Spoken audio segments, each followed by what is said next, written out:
सीताराम सीताराम सीताराम। कहानी का नाम है विलक्षण साधना। विलक्षण साधना। सबरी मैया भगवान की परम भक्ता थी। पहले वह सबर जाति की एक भोली भाली लड़की थी। सबर जाति के लोग कुरूप होते थे, परंतु सबरी इतनी कुरूप थी कि सबर जाति के लोग भी उसको स्वीकार नहीं करते थे। माँ बाप को बड़ी चिंता होने लगी कि लड़की का विवाह कहाँ करें। ढूंढते ढूंढते आखिर उनको सबर जाति का एक लड़का मिल गया। माँ बाप ने रात में सबरी का विवाह करके उसको रात में ही विदा कर दिया। लड़के को कह दिया कि भैया तुम रात रात में ही अपनी स्त्री को ले जाओ। लड़का उसको लेकर रवाना हो गया। आगे आगे लड़का चल रहा था, उसके पीछे पीछे सबरी जा रही थी। चलते चलते वे दोनों दंडक वन में आ पहुँचे तो वहाँ सूर्योदय हो गया। लड़के के मन में आया कि देखूं तो सही आखिर मेरी स्त्री कैसी है। उसने पीछे मुड़कर सबरी को देखा तो उसकी कुरूपता देखकर वह डर के मारे वहाँ से भाग गया कि ये तो कोई डांकण है, ये मेरे को खा जाएगी। अब सबरी बेचारी दंडक वन में अकेली रह गई। वह पीहर से तो आ गई और अपने ससुराल का उसको पता नहीं। अब वो जाए तो जाए कहाँ। तो दंडक वन में रहने वाले ऋषि सबरी को अछूत मानकर उसका अपमान करने लगे। वहाँ मतंग नाम के एक वृद्ध ऋषि रहते थे। उन्होंने सबरी को देखा तो उनको उस पर दया आ गई। उन्होंने कृपा करके उसको अपने आश्रम में शरण दे दी। दूसरे ऋषियों ने इसका बहुत विरोध किया कि आपने एक अछूत जाति की स्त्री को अपने पास रख लिया, परंतु मतंग ऋषि ने उनकी बात अनसुनी कर दी। उन्होंने बड़े स्नेह से सबरी से कहा कि बेटा अब तुम डरो मत, घबराओ मत, मेरे पास रह जाओ। जैसे कोई अपने माँ बाप के पास रहे, ऐसे ही सबरी अब खुशी से ऋषि मतंग के पास रहने लग गई। सबरी को सेवा करने में बड़ा आनंद आता था।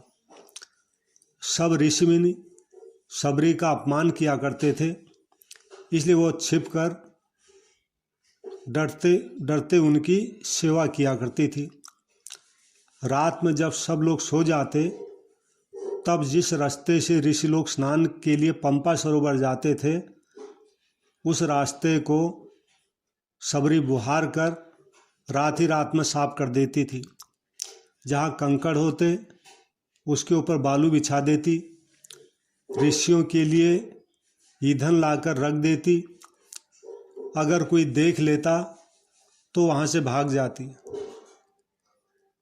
क्योंकि वो डरती थी कि अगर मेरी छाया ऋषियों पर अगर पड़ जाएगी तो अशुद्ध हो जाएंगे।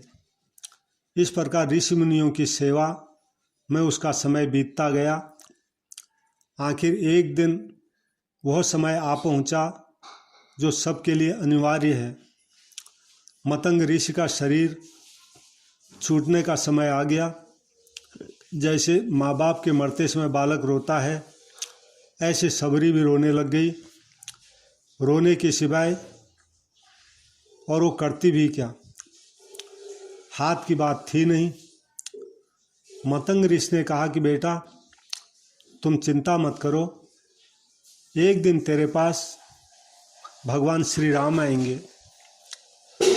मतंग ऋषि शरीर छोड़कर चले गए।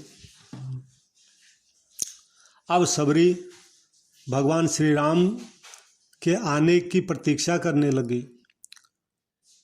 प्रतीक्षा करना ये बहुत ऊंचा साधन है।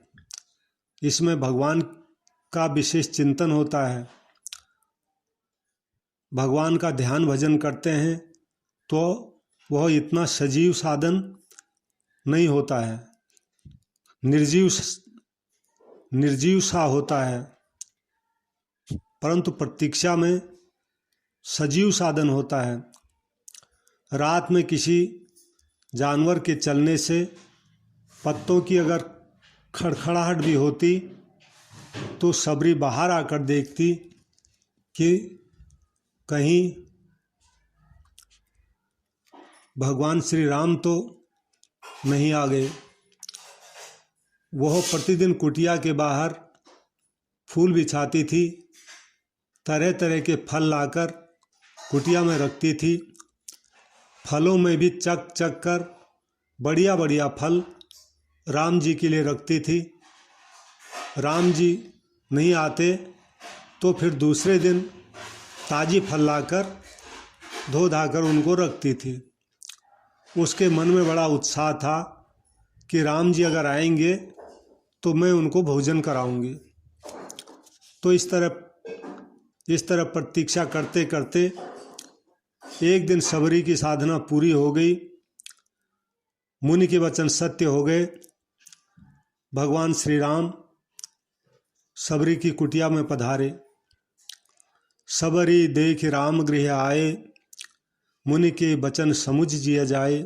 भाई, दूसरे बड़े बड़े ऋषि मुनि प्रार्थना करते हैं कि भगवान पहले हमारी कुटिया में पधारो, लेकिन भगवान कहते हैं कि नहीं, हम तो सबरी की कुटिया में जाएंगे।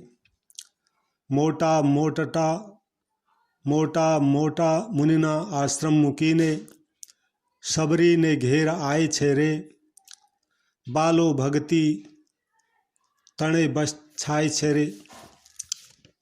गुजराती में है ये कुछ। जैसे सबरी के हृदय में भगवान से मिलने की उत्कंठा लगी है, ऐसे ही भगवान के मन में भी सबरी से मिलने की उत्कंठा लगी है। भगवान का स्वभाव है कि जो उनको जैसे भजता है वे भी उसको ठीक वैसे ही भजते हैं। ये यथा माम प्रपद्यन्ते तांस तथैव भजाम्यहम्। गीता जी के चौथे अध्याय का 11वां श्लोक है यह। सबरी की आनंद की अब सीमा नहीं रही। वह भगवान के चरणों में लिपट गई। जल लाकर उसने भगवान के श्री चरणों धोए, फिर आसन पर बिठाकर उनको बैठाया, फल लाकर भगवान के सामने रखे और प्रेम पूर्वक उनको फल खिलाने लग गई। सबरी पुराने जमाने की लंबी स्त्री थी। राम जी बालक की तरह छोटे थे, तो जैसे माँ बालक को भोजन कराए, ऐसे सबरी प्यार से राम जी को फल खिलाने लग गई। राम जी भी बड़े प्यार से उन फलों को खाने लग गए। तुलसीदास जी लिखते हैं, कंद मूल फल सुरस अति, दिए राम कहूँ आन, प्रेम सहित प्रभु खाए, बारंबार बखान। भगवान ने उसके फलों की खूब प्रशंसा की बार बार और प्रेम सहित खाए, तो सबरी की साधना पूरी हो गई। उसको भगवान के दर्शन हो गए। सीताराम सीताराम सीताराम।